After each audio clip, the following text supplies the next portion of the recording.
on investment.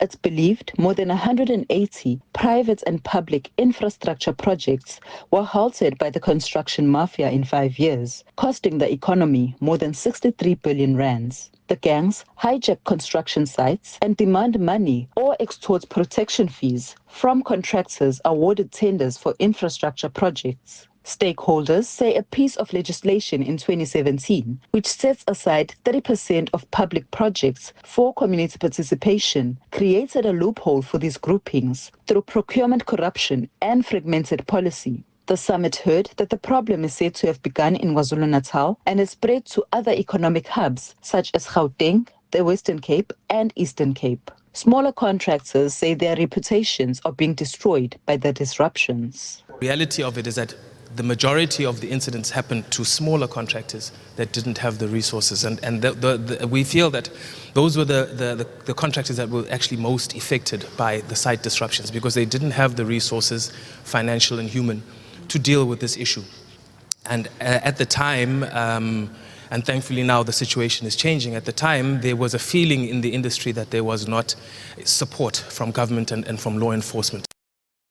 In the industry say the construction mafia has taken on an appearance of legitimacy. And have taken advantage of the contract participation goals that are legislated on public works contracts. So, yeah, it's taken a more legitimate, if I can call it that, position within the industry.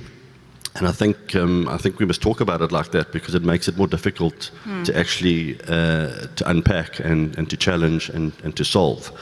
It's not on its face criminal. Police say there are links between the so-called construction mafia and other forms of organized crime.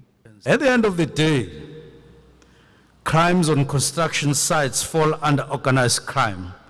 And there is capacity in the department to deal with this organized crime overall in the form of DPCI. Why we are saying this is because those people that are busy on sites are actually the extension of some of the people who are sitting back in some posh suburbs who stand to benefit from the activities that are on the ground while sitting in some posh places directing others to carry guns and do all sorts of things. The Finance Ministry says its new Public Procurement Act is expected to address the previous, often corrupt tender system. I'm Nonhlakani Pamakwaza for SABC News in Durban.